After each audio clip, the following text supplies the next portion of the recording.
ನಮಸ್ಕಾರ ವೀಕ್ಷಕರೇ, ಏಷ್ಯಾನೆಟ್ ಸುವರ್ಣ ನ್ಯೂಸ್ನ ಜಾತಕ ಫಲ ವಿಶೇಷ ಕಾರ್ಯಕ್ರಮಕ್ಕೆ ಸ್ವಾಗತ. ನಾನು ನಯನ ಶಂಕರ್.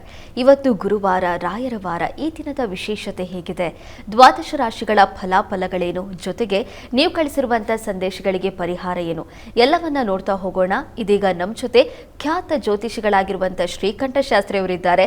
ಬನ್ನಿ ಅವರನ್ನ ಕಾರ್ಯಕ್ರಮಕ್ಕೆ ಸ್ವಾಗತಿಸೋಣ. ಶಾಸ್ತ್ರಿಗಳೇ, ಕಾರ್ಯಕ್ರಮಕ್ಕೆ ಸ್ವಾಗತ. ನಮಸ್ಕಾರಗಳು. ಶಾಸ್ತ್ರಿಗಳೇ, ಇವತ್ತು ಗುರುವಾರ, ರಾಯರ ವಾರ.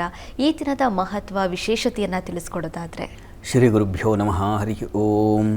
ಮೂರ್ತಿತ್ವೇ ಪರಿಕಲ್ಪಿತ ಶಶಿಭೃತೌ ವರ್ತ್ಮಾ ಪುನರ್ಜನ್ಮನ ಮಾತ್ಮೇತ್ಯಾತ್ಮವಿದಾಂ ಕೃತಶ್ಚಿಕೇಚತಾಂ ಭರ್ತ ಅಮರ ಜ್ಯೋತಿಷಾಂ ಲೋಕಾನಾಂ ಪ್ರಳಯೋದ್ಭವಸ್ಥಿತಿ ವಿಭುಶ್ಚಾನೇಕಧಾಯ ಶ್ರಿತೌ ವಾಚನ್ನ ಸದ್ದದಾತ್ಮನೇಕ ಕಿರಣಃ ತ್ರೈಲೋಕ್ಯ ದೀಪೋರವಿಃ.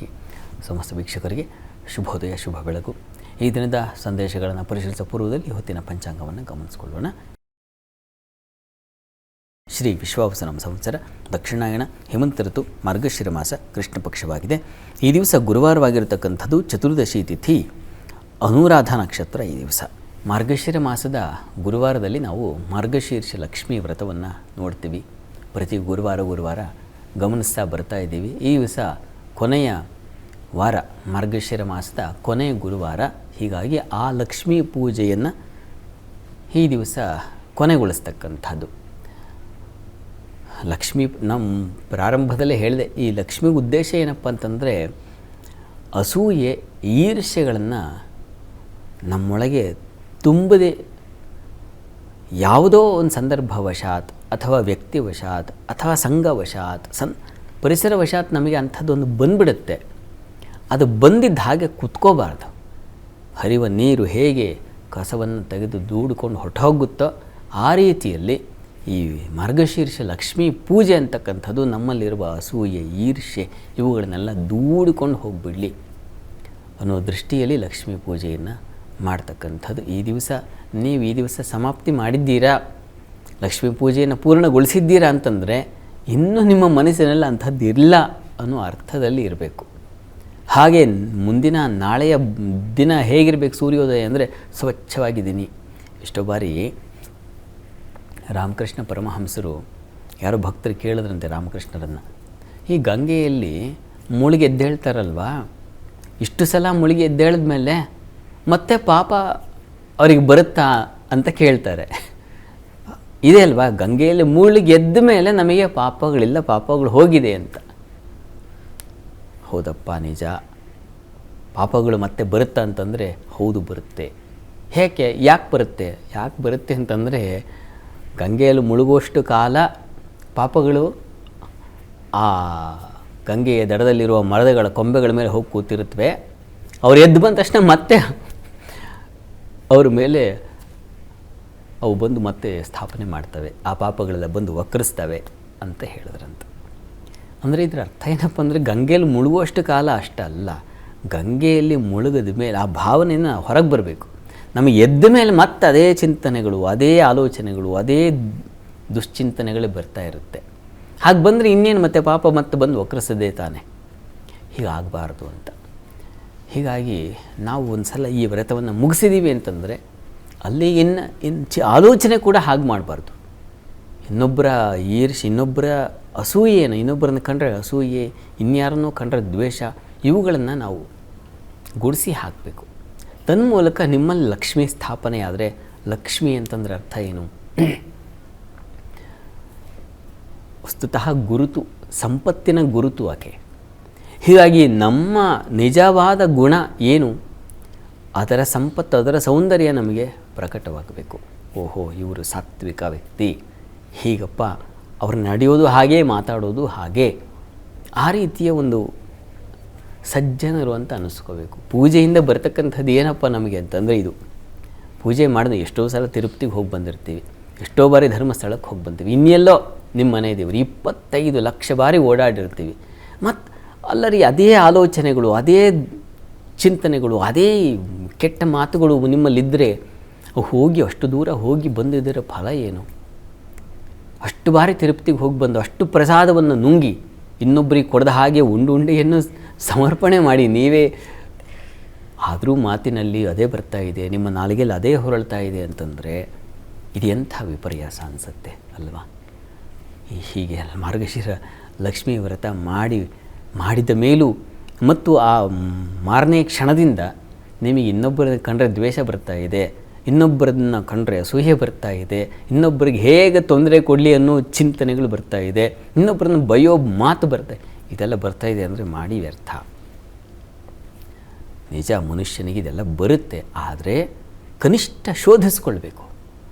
ಯಾವುದೋ ಸಂದರ್ಭವಶಾತ್ ಏನೋ ತಪ್ಪು ಮಾಡಿದ್ರೆ 4 ಬಾರಿಸುವಷ್ಟು ಕೋಪ ಇಟ್ಕೊಳ್ಳಿ. ಆದರೆ ವೃಥಾ ಕಿರಿಕಿರಿ ಮಾಡಬೇಕು ಅನ್ನುವ ಸ್ವಭಾವವೇ ಇದ್ದರೆ ಅದನ್ನು ತೆಗೆದುಹಾಕಬೇಕು. ಆ ರೀತಿಯಲ್ಲಿ ಲಕ್ಷ್ಮಿ ಈ ಒಂದು ವಿಶೇಷ ಬೆಳಕನ್ನು ಕೊಡಲಿ ನಮಗೆ ಅಂತ ಪ್ರಾರ್ಥನೆ ಮಾಡೋಣ. ಖಂಡಿತವಾಗ್ಲೂ ಶಾಸ್ತ್ರಿಗಳೇ, ಇವತ್ತು ಮಾರ್ಗಶಿರ ಲಕ್ಷ್ಮೀ ವ್ರತ ಇದೆ. ಈ ಲಕ್ಷ್ಮೀ ವ್ರತವನ್ನು ಮಾಡಿ ಕೂಡ ನಮ್ಮ ಮನಸ್ಸಿನಲ್ಲಿ ಒಂದು ಕೆಟ್ಟ ಆಲೋಚನೆ ಇದೆ ಅಂದರೆ ಅದರಿಂದ ಯಾವುದೇ ಫಲ ಸಿಗೋದಿಲ್ಲ ಅನ್ನೋದನ್ನು ತಿಳಿಸ್ಕೊಟ್ಟಿದ್ದೀರಾ. ಜೊತೆಗೆ ನಾವು ದೇವರ ಭಕ್ತಿಯನ್ನು ಮಾಡಿದರೆ ಸಾಕಾಗೋದಿಲ್ಲ, ನಮ್ಮ ಕರ್ಮಗಳು ಕೂಡ ಅಷ್ಟೇ ಮುಖ್ಯವಾಗುತ್ತೆ ಅನ್ನೋದನ್ನು ಕೂಡ ಸಾರಿ ಹೇಳಿದ್ದೀರಾ ಶಾಸ್ತ್ರಿಗಳೇ. ಈಗ ವೀಕ್ಷಕರು ಕೂಡ ಸಾಕಷ್ಟು ಸಂದೇಶ ಕಳಿಸಿದ್ದಾರೆ, ಅದನ್ನು ನೋಡ್ತಾ ಹೋಗೋಣ. ಮೊದಲನೇ ಸಂದೇಶವನ್ನು ಮಂಗಳೂರಿನಿಂದ ಸೃಷ್ಟಿ ಅವರು ಕಳಿಸಿದ್ದಾರೆ. ಸೃಷ್ಟಿ ಅವರ ಜನ್ಮ ದಿನಾಂಕ 27/7/2008. ಹುಟ್ಟಿದ ಸಮಯ ಮಧ್ಯಾಹ್ನ 12:35. ಓದಿನಲ್ಲಿ ಆಸಕ್ತಿ ಕಡಿಮೆ ಇದೆ, ಪರಿಹಾರ ತಿಳಿಸ್ಕೊಡಿ ಅಂತ ಪ್ರಶ್ನೆ ಕೇಳಿದ್ದಾರೆ ಶಾಸ್ತ್ರಿಗಳೇ. ಸೃಷ್ಟಿಯವರ ಪ್ರಶ್ನೆ, ಓದಿನಲ್ಲಿ ಆಸಕ್ತಿ ಕಡಿಮೆ ಇದೆ, ಏನು ಮಾಡಬೇಕು ಅಂತ ಕೇಳಿದ್ದಾರೆ. ಹೌದು ಶಾಸ್ತ್ರಿಗಳೇ. ಜಾತಕ ನೋಡೋಣ. ನೋಡಿ, ತಮ್ಮದು ತುಲಾ ಲಗ್ನವಾಗಿದೆ. ಈ ಜಾತಕವನ್ನು ನೋಡಿದ್ರೆ ಲಗ್ನದಿಂದ ಪಂಚಮಾಧಿಪತಿ ಶನೈಶ್ಚರ ಕುಜಯುಕ್ತನಾಗಿ ಪಾಪಗ್ರಹದ ಜೊತೆಗೆ ಲಾಭದಲ್ಲಿದ್ದಾನಾದರೆ, ಪ್ರಸ್ತುತ ಈಗ ನಡೀತಾ ಇರತಕ್ಕಂಥದ್ದು ಕುಜದಶೆಯಲ್ಲಿ ಶನೈಶ್ಚರನ ಕಾಲವೇ ನಡೀತಾ ಇದೆ. ಇನ್ನೇನು ಏಪ್ರಿಲ್ 2026 ಏಪ್ರಿಲ್ 4 ತಿಂಗಳು ದೂರ ಏನೂ ಇಲ್ಲ. ಅದಾದ ಮೇಲೆ ತುಂಬ ಚೆನ್ನಾಗಿದೆ. ಆದಮೇಲೆ ಬುಧನ ಕಾಲ ಶುರುವಾಗುತ್ತೆ, ಅಲ್ಲಿಂದ ನಿಮಗೆ ಅನುಕೂಲ ಉಂಟಾಗುತ್ತೆ. ಈಗ ಶನೈಶ್ಚರನ ಕಾಲ ಕುಜ ಶನಿ ನಡೀತಾ ಇದೆಯಲ್ಲ, ಈ ಕಾರಣದಿಂದಾಗಿ ಸ್ವಲ್ಪ ಆಲಸ್ಯ, ಆಸಕ್ತಿ ಇಲ್ಲದೆ ಇರತಕ್ಕಂಥದ್ದು ಈ ರೀತಿಯಲ್ಲಿ ಉಂಟಾಗುತ್ತೆ. ಹತ್ತಿರದಲ್ಲಿ ಯಾವುದಾದ್ರು ಆಂಜನೇಯ ಸನ್ನಿಧಾನ ಇದ್ದರೆ ಆಂಜನೇಯನಿಗೆ ಜೇನಿನ ಅಭಿಷೇಕ ಮಾಡಿಸಿ, ಜೇನು ಹಾಗೂ ರಸಬಾಳೆ ಇವೆರಡು ಇಷ್ಟ ಆಂಜನೇಯನಿಗೆ, ಅದನ್ನು ನೈವೇದ್ಯ ಮಾಡಿಸಿ ಪ್ರಸಾದ ತಿನ್ನಿಸಿ. ಪ್ರತಿ ಶನಿವಾರ ಮಾಡಿಸಿ, ಇದು ತುಂಬ ಅನುಕೂಲ ಆಗುತ್ತೆ. ಪ್ರಸಾದ ತಿಂದ ಮೇಲೆ ಆ ಪ್ರಸಾದದಿಂದ ನಿಮ್ಮ ಬುದ್ಧಿಕೋಶ ಸೆಲ್ಸ್ ಅದು ತುಂಬ ಚುರುಕಾಗುತ್ತೆ. ನೀವು ಪ್ರಯತ್ನ ಮಾಡಿ, ಒಳ್ಳೆಯದಾಗಲಿ. ಸರಿ ಶಾಸ್ತ್ರಿಗಳೇ, ಮುಂದಿನ ಸಂದೇಶವನ್ನು ಬಳ್ಳಾರಿಯಿಂದ ಸಂತೋಷ್ ಅವರು ಕಳಿಸಿದ್ದಾರೆ. ಸಂತೋಷ್ ಅವರ ಜನ್ಮ ದಿನಾಂಕ 17/1/1989. ಹುಟ್ಟಿದ ಸಮಯ ಬೆಳಗ್ಗೆ 9:15. ಕೆಲಸದ ಬಗ್ಗೆ ತಿಳಿಸ್ಕೊಡಿ ಅಂತ ಪ್ರಶ್ನೆ ಕೇಳಿದ್ದಾರೆ ಶಾಸ್ತ್ರಿಗಳೇ. ಸಂತೋಷ್ ಅವರ ಪ್ರಶ್ನೆ ವೃತ್ತಿ ಬಗ್ಗೆ ಇದೆ ಅಲ್ವಾ? ಹೌದು ಶಾಸ್ತ್ರಿಗಳೇ. ಜಾತಕ ನೋಡೋಣ. ನೋಡಿ, ತಮ್ಮದು ಕುಂಭ ಲಗ್ನವಾಗಿದೆ. ಲಗ್ನದಿಂದ ಕರ್ಮಾಧಿಪತಿ ಕುಜ ತುಂಬ ಚೆನ್ನಾಗಿದ್ದಾನೆ ನಿಮ್ಮ ಜಾತಕದಲ್ಲಿ. ಪ್ರಸ್ತುತ ನಿಮಗೆ ಈಗ ಗುರುದಶೆಯಲ್ಲಿ ಗುರುಭುಕ್ತಿ ನಡೀತಾ ಇದೆ. ತಮಗೆ ಗುರು ನಿಮ್ಮ ಜಾತಕದಲ್ಲಿ ಚತುರ್ಥದಲ್ಲಿ ಚಂದ್ರಯುಕ್ತನಾಗಿದ್ದಾನೆ, ಚೆನ್ನಾಗಿದೆಯಪ್ಪ. ಇದು ಶತ್ರುಕ್ಷೇತ್ರದಲ್ಲಿದ್ದಾನೆ, ಸ್ವಲ್ಪ ದ್ವಿಕ್ಷೇತ್ರೇ ಅಲ್ಪಂ ಅಂತ ಶಾಸ್ತ್ರದಲ್ಲಿ ಒಂದು ಮಾತಿದೆ. ಯಾವುದೇ ಗ್ರಹ ಶತ್ರುಕ್ಷೇತ್ರದಲ್ಲಿದ್ದರೆ ಸ್ವಲ್ಪ ಫಲವನ್ನು ಕೊಡ್ತಾರೆ ಅಂತ. ಗುರುಚರಿತ್ರೆ ಪಾರಾಯಣ ಮಾಡಿ, ನಿಮಗೆ ತುಂಬ ಸಹಾಯವಾಗುತ್ತೆ. ವೃತ್ತಿಯಲ್ಲಿ ಬಹಳ ವಿಶೇಷವಾದ ಸ್ಥಾನಮಾನ, ಮಾನ್ಯತೆ, ಒಂದು ಗೆಲುವು ಸಿಗಲಿಕ್ಕೆ ಕಾರಣವಾಗುತ್ತೆ. ಹೀಗಾಗಿ ಗುರುಚರಿತ್ರೆ ತಪ್ಪದೇ ಪಾರಾಯಣ ಮಾಡಿ. ಪ್ರತಿ ಗುರುವಾರ ಗುರು ಸನ್ನಿಧಾನಕ್ಕೆ ಹೋಗಿ ಬನ್ನಿ. ಹತ್ತಿರದಲ್ಲಿ ಯಾವುದಾದ್ರು ಗುರು ಸನ್ನಿಧಾನ ಇದ್ದರೆ ಅಲ್ಲಿಗೆ ಹೋಗಿ ಒಂದು ನಮಸ್ಕಾರ ಹಾಕಿ ಬನ್ನಿ, ಖಂಡಿತ ಅನುಕೂಲ ಆಗುತ್ತೆ. ನಿರಂತರವಾಗಿ ಮಾಡಿ ಇದನ್ನು ಸ್ವಲ್ಪ ಕಾಲ, ಒಂದು 6 ತಿಂಗಳ ಕಾಲ ನಿರಂತರವಾಗಿ ಶ್ರದ್ಧೆಯಿಂದ ಗುರುಭಕ್ತಿ ಇಟ್ಕೊಳ್ಳಿ, ಒಳ್ಳೆಯದಾಗಲಿ. ಸರಿ ಶಾಸ್ತ್ರಿಗಳೇ, ಮುಂದಿನ ಸಂದೇಶವನ್ನು ಬೆಂಗಳೂರಿನಿಂದ ಅವಿನಾಶ್ ಅವರು ಕಳಿಸಿದ್ದಾರೆ. ಅವಿನಾಶ್ ಅವರ ಪ್ರಶ್ನೆ ನೋಡ್ತಾ ಇದ್ರೆ ಬಹಳ ಸಮಸ್ಯೆಯಲ್ಲಿದ್ದಾರೆ ಅಂತ ಕಾಣಿಸ್ತಾ ಇದೆ. ಮೊದಲಿಗೆ ಅವರ ಜನ್ಮ ದಿನಾಂಕವನ್ನು ನೋಡೋಣ. ಜನ್ಮ ದಿನಾಂಕ 25/10/1988. ಹುಟ್ಟಿದ ಸಮಯ ಮಧ್ಯಾಹ್ನ 2:30. ಹಣಕಾಸಿನ ಸಮಸ್ಯೆ ಇದೆ, ಜೊತೆಗೆ ತಾಯಿ ಜೊತೆ ಮಾತು ಕಡಿಮೆಯಾಗಿದೆ. ಯಾಕೆ? ಪರಿಹಾರ ತಿಳಿಸ್ಕೊಡಿ ಅಂತ ಪ್ರಶ್ನೆ ಕೇಳಿದ್ದಾರೆ ಶಾಸ್ತ್ರಿಗಳೇ. ಅವಿನಾಶ್ ಅವರ ಪ್ರಶ್ನೆ, ತಾಯಿ ಮಗನ ಬಾಂಧವ್ಯ ಸ್ವಲ್ಪ ಕಡಿಮೆ ಆಗಿದೆ ಮತ್ತು ಹಣಕಾಸಿನ ಪರಿಸ್ಥಿತಿ ಇದೆ ಅಲ್ವಾ? ನೋಡೋಣ. ನೋಡಿ, ತಮ್ಮ ಜಾತಕವನ್ನು ಪರಿಶೀಲಿಸಿದ್ರೆ ಇದು ಕುಂಭಲಗ್ನವಾಗಿದೆ. ಲಗ್ನದಿಂದ ಚತುರ್ಥಾಧಿಪತಿ, ಚತುರ್ಥ ಸ್ಥಾನ ಮಾತೃಸ್ಥಾನ ಅಲ್ವಾ? ಆ ಮಾತೃಸ್ಥಾನದಲ್ಲಿ ಆ ಅಧಿಪತಿ ನೀಚನಾಗಿರೋದು ಒಂದು. ಎರಡನೇದಾಗಿ ಗುರು ಅಲ್ಲಿರ್ತಕ್ಕಂಥದ್ದು, ಈಗಷ್ಟೇ ಹೇಳಿದೆ, ಗುರು ಶುಕ್ರನಿಗೆ ಅಷ್ಟು ಆಗಬರಲ್ಲ, ಶತ್ರುತ್ವ ಇದೆ ಅಂತ ಶಾಸ್ತ್ರಗಳು ನಿರ್ದೇಶನ ಮಾಡುತ್ತೆ. ಹೀಗಾಗಿ ಸ್ವಲ್ಪ ಅಷ್ಟಕ್ಕಷ್ಟೇ ಇರುತ್ತೆ ಬಾಂಧವ್ಯ ನಿಮ್ಮದು. ಈ ಪ್ರಸ್ತುತ ನಡೀತಾ ಇರತಕ್ಕಂಥದ್ದು ಚಂದ್ರದಶೆಯಲ್ಲಿ ರವಿಭುಕ್ತಿ ನಡೀತಾ ಇದೆ.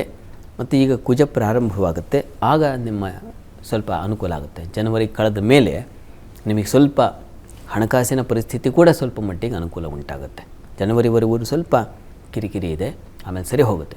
ಕಾಲ ಬಂದಾಗ ತನಗೆ ತಾನೇ ರಾತ್ರಿ ಇದ್ದ ಕಾಲ ಸೂರ್ಯೋದಯ ವೇಳೆಗೆ ಬೆಳಗ್ಗೆ 6 ಗಂಟೆ ಆದ ಕೂಡಲೇ ಆ ಕಾಲ ಅದು ಹೇಗೆ ಇಡೀ ವಿಶ್ವಕ್ಕೆ ಬೆಳಕು ಬರುತ್ತೋ ಆ ರೀತಿಯಲ್ಲಿ ಈ ಜನವರಿ ಕಳೆದ ಮೇಲೆ ಈಗ ಕತ್ತಲ ಕಾಲ ಇದೆ ನಿಮಗೆ. ಜನವರಿ ಕಳೆದ ನಂತರದಲ್ಲಿ ನಿಮ್ಮ ಬದುಕಿಗೆ ಒಂದು ಬೆಳಕು ಬರುತ್ತೆ. ಕುಜ ಅಗ್ನಿ ಗ್ರಹ, ಹೀಗಾಗಿ ಅವನಿಂದ ವಸ್ತುತಃ ಸುಡುತ್ತೆ ಅಂತಾರೆ, ಆದರೆ ಅವನು ಚೆನ್ನಾಗಿದ್ದ ಗುರುಕ್ಷೇತ್ರದಲ್ಲಿ ಇದ್ದಾಗ ಅವನು ಬೆಳಕಾಗ್ತಾನೆ. ಹೀಗಾಗಿ ನಿಮ್ಮ ಬದುಕಿಗೆ ಒಳ್ಳೆಯ ಕಾಲ ಬರುತ್ತೆ, ಆತಂಕ ಮಾಡ್ಕೋಬೇಡಿ. ನೀವು ಅವರಿಗೆ ನೀವು ಇಷ್ಟ ಇದ್ದೀರೋ ಇಲ್ವೋ, ಅವರಿಂದ ನಿಮಗೆ ರೆಸ್ಪಾಂಡ್ ಬರುತ್ತೋ ಇಲ್ವೋ, ನಿಮ್ಮ ಕರ್ತವ್ಯ ಏನು?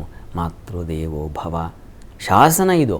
ಪಿತೃದೇವೋ ಭವ, ಆಚಾರ್ಯ ದೇವೋ ಭವ, ಇವರನ್ನು ಹೀಗೆ ಕಾಣು ಅಂತ ಹೇಳಿಬಿಟ್ಟಿದೆ. ಶಾಸನವನ್ನು ನಾವು, ಕಾನೂನನ್ನು ನಾವು ಉಲ್ಲಂಘನೆ ಮಾಡೋ ಹಾಗಿಲ್ಲ. ಹಾಗೆಯೇ ಈ ವೇದ ವಾಕ್, ಇದನ್ನು ನಾವು ಏತದನುಶಾಸನಂ ಅಂತ ಹೇಳುತ್ತೆ ವೇದಗಳಲ್ಲಿ. ಇದು ಅನುಶಾಸನ, ಇದನ್ನು ನಾವು ಮುರಿಯೋ ಹಾಗಿಲ್ಲ ಅಂತ. ಹೀಗಾಗಿ ನಿಮ್ಮ ಪಾಡೇನು, ನಿಮ್ಮ ಕರ್ತವ್ಯ ಏನು? ತಾಯಿಗೆ ನಮಸ್ಕಾರ ಮಾಡೋದು, ಅವ್ರನ್ನ ಆತ್ಮೀಯವಾಗಿ ಮಾತಾಡಿಸೋದು, ಅವರು ಎಷ್ಟೇ ಏನೇ ಅಂದರೂ ಮತ್ತೆ ಮತ್ತೆ ನಾವು ಹೋಗಿ ನಮಸ್ಕಾರ ಮಾಡೋದು, ಇದು ಇದು ಕರ್ತವ್ಯ. ದಯವಿಟ್ಟು ಅದನ್ನು ಮಾಡಿ. ಮತ್ತು ಲಲಿತಾ ಪ್ರಾರ್ಥನೆ, ಯಾ ದೇವಿ ಸರ್ವಭೂತೇಷು ಮಾತೃರೂಪೇಣ ಸಂಸ್ಥಿತ, ನಮಸ್ತಸ್ಯೈ ನಮಸ್ತಸ್ಯೈ ನಮಸ್ತಸ್ಯೈ ನಮೋ ನಮಃ. ಈ ಮಂತ್ರ ನಿರಂತರವಾಗಿ 108 ಬಾರಿ ಹೇಳ್ಕೊಳ್ಳಿ ಪ್ರತಿ ದಿವಸ. ತನಗೆ ತಾನೇ ತಾಯಿ ವಾತ್ಸಲ್ಯ ಬರುತ್ತೆ. ಒಳ್ಳೆಯದಾಗಲಿ. ಸರಿ ಶಾಸ್ತ್ರಿಗಳೇ, ಮುಂದಿನ ಸಂದೇಶವನ್ನು ಹಾಸನದಿಂದ ದೇವಿಕ್ ಅವರು ಕಳಿಸಿದ್ದಾರೆ. ದೇವಿಕ್ ಅವರ ಜನ್ಮ ದಿನಾಂಕ 10/6/1996. ಹುಟ್ಟಿದ ಸಮಯ ರಾತ್ರಿ 9 ಗಂಟೆ 30 ನಿಮಿಷ. ಕೆಲಸ ಸಿಗ್ತಾ ಇಲ್ಲ, ಮದುವೆ ಕೂಡ ಆಗ್ತಾ ಇಲ್ಲ, ಪರಿಹಾರ ತಿಳಿಸ್ಕೊಡಿ ಅಂತ ಪ್ರಶ್ನೆ ಕೇಳಿದ್ದಾರೆ ಶಾಸ್ತ್ರಿಗಳೇ. ದೇವಿಕ್ ಅವರ ಪ್ರಶ್ನೆ, ಒಂದು ವೃತ್ತಿ, ಇನ್ನೊಂದು ವಿವಾಹ. ಹೌದು ಶಾಸ್ತ್ರ. ನೋಡಿ, ತಮ್ಮದು ಮಕರ ಲಗ್ನವಾಗಿದೆ. ಲಗ್ನದಿಂದ ಕರ್ಮಾಧಿಪತಿ ಶುಕ್ರ ನಿಮ್ಮ ಜಾತಕದಲ್ಲಿ ಚೆನ್ನಾಗಿದ್ದಾನೆ, ಪಂಚಮ ಸ್ಥಾನದಲ್ಲಿ ರವಿ ಯುಕ್ತನಾಗಿದ್ದಾನೆ, ಮೌಢ್ಯನಾಗಿದ್ದಾನೆ. ನೋಡಿ, ಮೇಲ್ನೋಟಕ್ಕೆ ಚೆನ್ನಾಗಿದೆ ಅನಿಸುತ್ತೆ, ಸ್ವಲ್ಪ ಸ್ಫುಟವನ್ನು ಗಮನಿಸ್ಕೊಂಡಾಗ ಅಲ್ಲಿ ಮೌಢ್ಯತೆ ಕಾಣುತ್ತೆ. ಹೀಗಾಗಿ ಶುಕ್ರ ನೋಡಿ, ಅಮ್ಮನವರ ಸನ್ನಿಧಾನಕ್ಕೆ, ಅದು ಮಹಾಲಕ್ಷ್ಮಿ ಸನ್ನಿಧಾನ ಆದರೆ ಬಹಳ ಒಳ್ಳೆಯದು. ಪ್ರತಿ ಶುಕ್ರವಾರ ಮಹಾಲಕ್ಷ್ಮಿ ಸನ್ನಿಧಾನಕ್ಕೆ ಸ್ವಲ್ಪ ತುಪ್ಪ, ಸ್ವಲ್ಪ ಮೊಸರು ಎರಡನ್ನೂ ತೊಗೊಂಡು ಹೋಗ್ಕೊಡಿ. ಪ್ರತಿ ಶುಕ್ರವಾರ 16 ಶುಕ್ರವಾರ ನಿರಂತರವಾಗಿ ಮಾಡಿ, ಮಧ್ಯದಲ್ಲಿ ಬ್ರೇಕ್ ಮಾಡಬೇಡಿ. ಇದರಿಂದ ನಿಮಗೆ ತುಂಬ ಸಹಾಯವಾಗುತ್ತೆ, ತುಂಬ ಸಹಾಯ ಆಗುತ್ತೆ. ವೃತ್ತಿಯಲ್ಲಿ ಬಹಳ ಬಲ ಬರುತ್ತೆ.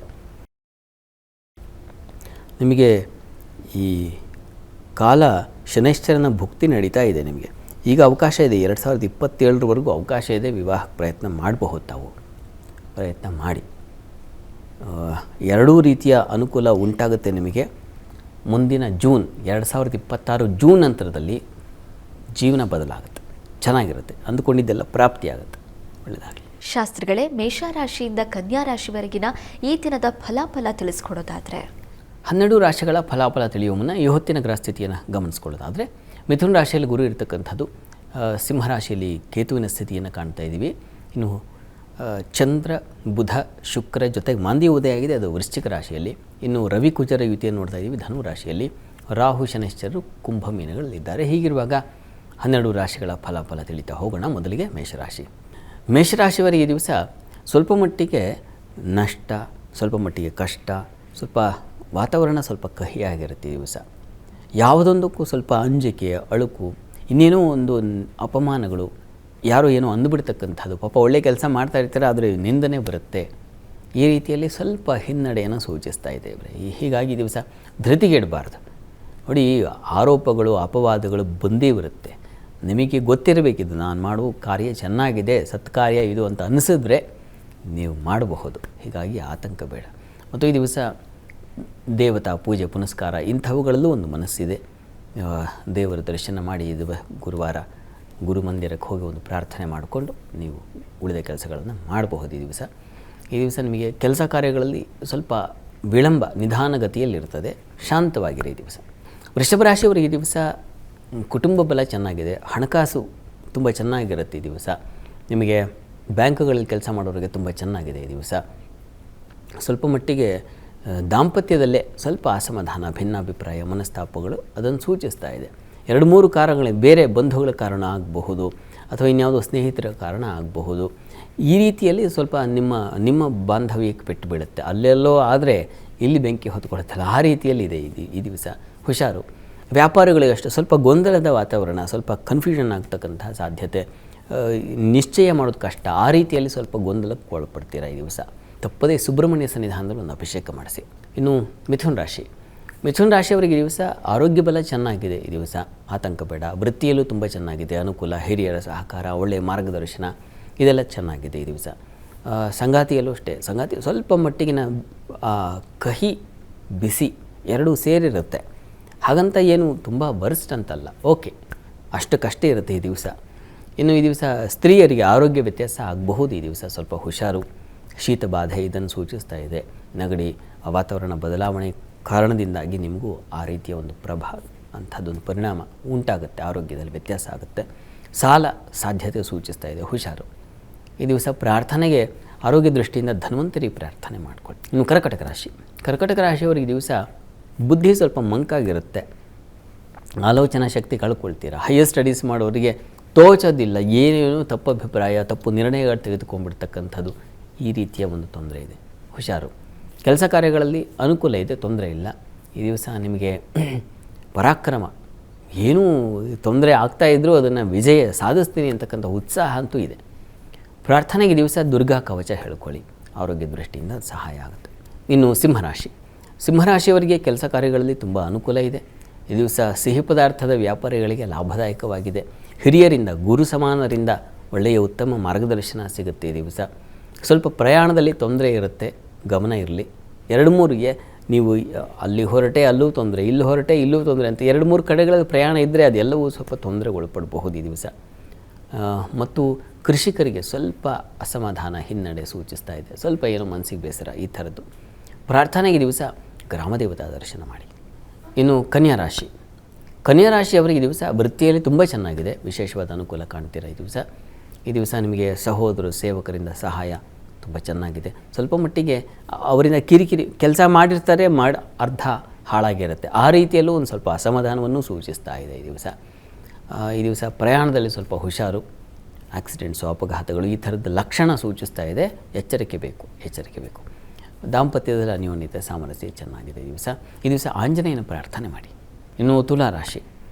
ತುಲಾರಾಶಿಯವರಿಗೆ ಕೆಲಸ ಕಾರ್ಯಗಳಲ್ಲಿ ಈ ದಿವಸ ಸ್ವಲ್ಪ ಹಿನ್ನಡೆ, ಕಿರಿಕಿರಿ, ನಿಮ್ಮ ಮಾತು, ಬರವಣಿಗೆ ಇವುಗಳಲ್ಲಿ ಸ್ವಲ್ಪ ತೊಂದರೆ, ಹಣಕಾಸಿನ ವ್ಯತ್ಯಾಸ ಉಂಟಾಗಬಹುದು ಈ ದಿವಸ. ಆಹಾರವೂ ಅಷ್ಟೇ ಚೆನ್ನಾಗಿದೆ ಅಂಥೇಳಿ 2-3 ಬಗೆಗಳ ಆಹಾರ ನಿಮಗೆ ಅದು ತೊಂದರೆ ಆಗಬಹುದು. ಹೀಗಾಗಿ ಆಹಾರ ಮಿತವಾಗಿರಲಿ. ಇನ್ನು ಧೈರ್ಯ ಇದೆ, ಶೌರ್ಯ ಸಾಹಸಗಳಿದ್ದಾವೆ. ಪೊಲೀಸ್ ಕ್ಷೇತ್ರಗಳಲ್ಲಿರೋರಿಗೆ ಅಗ್ನಿಶಾಮಕ ಠಾಣೆ ಅಂತೀವಲ್ಲ, ಅದು ತುಂಬ ಚೆನ್ನಾಗಿದೆ. ಪ್ರಾರ್ಥನೆಗೆ ದಿವಸ ಅನ್ನಪೂರ್ಣೇಶ್ವರಿ ಪ್ರಾರ್ಥನೆ ಮಾಡಿ. ಇನ್ನು ವೃಶ್ಚಿಕ ರಾಶಿಯವರಿಗೆ ಸ್ವಲ್ಪ ಆರೋಗ್ಯ ವ್ಯತ್ಯಾಸ ಸೂಚಿಸ್ತಾ ಇದೆ, ಹುಷಾರು. ತಲೆನೋವು ಮತ್ತು ಕೊರಳು, ಕಣ್ಣು ಇವುಗಳ ಬಾಧೆ ಸೂಚಿಸ್ತಾ ಇದೆ, ಹುಷಾರು. ಈ ದಿವಸ ಖಾರ ಪದಾರ್ಥ ಸೇವನೆ, ಅದರಿಂದ ನಿಮಗೆ ತೊಂದರೆ ಆಗೋ ಸಾಧ್ಯತೆ ಇದೆ. ಅತಿ ಖಾರ ಸೇವನೆ, ಅದು ಸ್ಪೈಸಿ, ಅದು ತುಂಬ ತೊಂದರೆ ಮಾಡುತ್ತೆ, ಹುಷಾರು. ಆಹಾರ ಕಡೆ ಗಮನ ಇರಲಿ. ಉಳಿದ ಕೆಲಸ ಕಾರ್ಯಗಳಲ್ಲಿ ಅನುಕೂಲ ಚೆನ್ನಾಗಿದೆ ಈ ದಿವಸ. ಈ ದಿವಸ ನಿಮಗೆ ಸ್ವಲ್ಪ ಮಟ್ಟಿಗೆ ಸಮಾಧಾನ ಕಡಿಮೆ, ನಿಧಾನಗತಿಯ ಒಂದು ದಿನಚರಿ ಇರ್ತದೆ. ಪ್ರಾರ್ಥನೆಗೆ ಸುಬ್ರಹ್ಮಣ್ಯ ಕವಚ ಹೇಳ್ಕೊಳ್ಳೋದು, ಸುಬ್ರಹ್ಮಣ್ಯ ಸನ್ನಿಧಾನದಲ್ಲಿ ಅಭಿಷೇಕ ಮಾಡಿಸೋದು ತುಂಬ ಒಳ್ಳೆಯದು. ಇನ್ನು ಧನುರಾಶಿಯವರಿಗೆ ಈ ದಿವಸ ನಿಮಗೆ ಸಂಗಾತಿಯಲ್ಲಿ ಸಾಮರಸ್ಯ, ಅನ್ಯೋನ್ಯತೆ ಇದೆ. ವ್ಯಾಪಾರಿಗಳಿಗೆ ತುಂಬ ಚೆನ್ನಾಗಿದೆ. ಸಿಹಿ ಪದಾರ್ಥದ ವ್ಯಾಪಾರಿಗಳಿಗೆ ಅನುಕೂಲ ಇದೆ. ವೃತ್ತಿಯಲ್ಲಿ ಸ್ವಲ್ಪ ಹಿನ್ನಡೆ, 2-3 ವ್ಯಕ್ತಿಗಳಿಂದ ನಿಮಗೆ ಬೇಸರ, ಆ ರೀತಿಯಲ್ಲಿ ಮನಸ್ಸಿಗೆ ಒಂದು ಸ್ವಲ್ಪ ನೋವಾಗುತ್ತೆ ಈ ದಿವಸ. ಹೆಣ್ಮಕ್ಳಿಗೂ ಅಷ್ಟೇ ಸ್ವಲ್ಪ ಅಲೆದಾಟ, ವ್ಯಯ, ಖರ್ಚು ಇವುಗಳು ತೂಗಿಸೋದು ಕಷ್ಟ ಆಗಿಬಿಡುತ್ತೆ ಈ ದಿವಸ. ಸ್ನೇಹಿತರಿಂದ ಸ್ವಲ್ಪ ಸಹಕಾರ ಇದೆ ಈ ದಿವಸ. ಪ್ರಾರ್ಥನೆಗೆ ಮಹಾಲಕ್ಷ್ಮಿ ಪ್ರಾರ್ಥನೆ ಮಾಡಿ. ಇನ್ನು ಮಕರ ರಾಶಿಯವರು ಈ ದಿವಸ ಕೆಲಸ ಕಾರ್ಯಗಳಲ್ಲಿ ತುಂಬ ಲಾಭದಾಯಕವಾಗಿದೆ. 2-3 ಬಗೆಗಳ ಲಾಭವನ್ನು ಕಾಣ್ತೀರಾ ಈ ದಿವಸ. ನಿಮಗೆ ಸಂಗಾತಿಯಲ್ಲೂ ಒಂದು ಸಾಮರಸ್ಯ, ಅನ್ಯೋನ್ಯತೆ, ಅವರಿಂದ ಉಪಕಾರ ಇದೆಲ್ಲ ತುಂಬ ಚೆನ್ನಾಗಿದೆ ಈ ದಿವಸ. ಮತ್ತು ಈ ದಿವಸ ನಿಮಗೆ ಸಹೋದರ ಸಹಕಾರ, ಸೇವಕರಿಂದ ಅನುಕೂಲ ಇದನ್ನು ಕಾಣಬಹುದು ಈ ದಿವಸ ನಿಮಗೆ. ಪ್ರಾರ್ಥನೆಗೆ ದಿವಸ ಸ್ವಲ್ಪ ವ್ಯಯ ಜಾಸ್ತಿ ಇದೆ. ಈ ಕಾರಣದಿಂದ ಈಶ್ವರ ಸನ್ನಿಧಾನದಲ್ಲಿ ಒಂದು ಅಭಿಷೇಕ ಮಾಡಿಸೋದು ಒಳ್ಳೆಯದು. ಇನ್ನು ಕುಂಭರಾಶಿಯವರಿಗೆ ಈ ದಿವಸ ನಿಮಗೆ ಕೆಲಸ ಕಾರ್ಯಗಳಲ್ಲಿ ತುಂಬ ಅನುಕೂಲ ಇದೆ. ಸ್ವಲ್ಪ ವಿಘ್ನಗಳು ಇದೆ. ಅನುಕೂಲ, ವಿಘ್ನ ಎರಡನ್ನೂ ಶುಭಾಶುಭ ಮಿಶ್ರವಾಗಿದೆ ಈ ದಿವಸ. ಕೆಲಸ ಕಾರ್ಯಗಳಲ್ಲಿ ಸ್ವಲ್ಪ ಎಚ್ಚರಿಕೆ ಬೇಕು. ಮಾಂದಿ ಇದ್ದಾಗ ಸ್ವಲ್ಪ ಮಟ್ಟಿಗೆ ತೊಡಕಾಗುತ್ತೆ. ಹೆಣ್ಣು ಮಕ್ಕಳಿಗೆ ತ್ರಾಸು, ಪ್ರೆಷರ್ ಜಾಸ್ತಿ ಆಗ್ತಕ್ಕಂತಹ ಸಾಧ್ಯತೆ ಸೂಚಿಸ್ತಾ ಇದೆ. ಈ ದಿವಸ ಔಷಧ ಕ್ಷೇತ್ರದಲ್ಲಿರೋರಿಗೆ ಲಾಭದಾಯಕವಾಗಿದೆ. ಮೆಡಿಕಲ್ ಫೀಲ್ಡಲ್ಲಿರ್ತಕ್ಕಂಥವ್ರಿಗೆ ಚೆನ್ನಾಗಿದೆ. ಹೈಯರ್ ಸ್ಟಡೀಸ್ ಅವರಿಗೆ ತುಂಬ ಚೆನ್ನಾಗಿದೆ. ವಿಶೇಷ ಮಾರ್ಗದರ್ಶನ ಸಿಗುತ್ತೆ. ಕುಟುಂಬ ಸಹಕಾರವೂ ಚೆನ್ನಾಗಿದೆ. ಪ್ರಾರ್ಥನೆಗೆ ಈ ದಿವಸ ತಪ್ಪದೇ ದುರ್ಗಾ ಸನ್ನಿಧಾನದಲ್ಲಿ ಅಭಿಷೇಕ ಮಾಡಿಸಿ. ಇನ್ನು ಮೀನರಾಶಿಯವರಿಗೆ ಕೆಲಸ ಕಾರ್ಯಗಳಲ್ಲಿ ಈ ದಿವಸ ತುಂಬ ಚೆನ್ನಾಗಿದೆ. ಬಲ ಇದೆ, ಅಧಿಕಾರವೂ ಇದೆ. ಸ್ನೇಹಿತರಿಂದ ಸಹಕಾರ ಚೆನ್ನಾಗಿದೆ. ಪ್ರಯಾಣ ಸೌಖ್ಯ ಕಾಣಬಹುದು ಈ ದಿವಸ. ನಿಮ್ಮ ಗೃಹ ನಿವೇಶನ ಇಂಥ ಕಡೆಗಳಲ್ಲಿ ತುಂಬ ಚೆನ್ನಾಗಿದೆ. ಅನುಕೂಲದ ವಾತಾವರಣ ಇದೆ ಈ ದಿವಸ. ಸ್ವಲ್ಪ ಮಟ್ಟಿಗೆ ತಂದೆ ಮಕ್ಕಳಲ್ಲಿ ಸ್ವಲ್ಪ ಅಸಮಾಧಾನ ಸೂಚಿಸ್ತಾ ಇದೆ. ನರಸಿಂಹ ಪ್ರಾರ್ಥನೆ ಮಾಡಿ. ಈ ದಿವಸ 12 ರಾಶಿಗಳವರು, ರಾಶಿ ಗೊತ್ತಿಲ್ಲ ಅಂತಕ್ಕಂಥವ್ರು ಹೇಳಬಹುದಾದ ಮಂತ್ರ ಗಮನಿಸಿ. ಓಂ ಪದ್ಮಮಾಲಾಧರಾಯೇ ನಮಃ. ಮಹಾಲಕ್ಷ್ಮಿಯ ಮಂತ್ರ, ಇದನ್ನು ಹೇಳ್ಕೊಳ್ಳಿ, ಅನುಕೂಲ ಆಗುತ್ತೆ. ಶಾಸ್ತ್ರಿಗಳೇ, ಈ ದಿನದ ವಿಶೇಷತೆ, ದ್ವಾದಶ ರಾಶಿಗಳ ಫಲ ಜೊತೆಗೆ ವೀಕ್ಷಕರ ಸಂದೇಶಗಳಿಗೆ ಪರಿಹಾರವನ್ನು ತಿಳಿಸ್ಕೊಟ್ಟಿದ್ದೀರಾ. ಧನ್ಯವಾದಗಳು ಶಾಸ್ತ್ರಿಗಳೇ. ಸರ್ವೇ ಜನಾಃ ಸುಖಿನೋ ಭವಂತು, ಸಮಸ್ತ ಸನ್ಮಂಗಳಾನಿ ಭವಂತು. ಎಲ್ಲರಿಗೂ ಶುಭವಾಗಲಿ. ವೀಕ್ಷಕರೇ, ಇದಾಗಿತ್ತು ಇವತ್ತಿನ ಜಾತಕ ಫಲ ವಿಶೇಷ ಕಾರ್ಯಕ್ರಮ. ನೇರ, ದಿಟ್ಟ, ನಿರಂತರ ಸುದ್ದಿಗಾಗಿ ನೋಡ್ತಾ ಇರಿ ಏಷ್ಯಾನೆಟ್ ಸುವರ್ಣ ನ್ಯೂಸ್.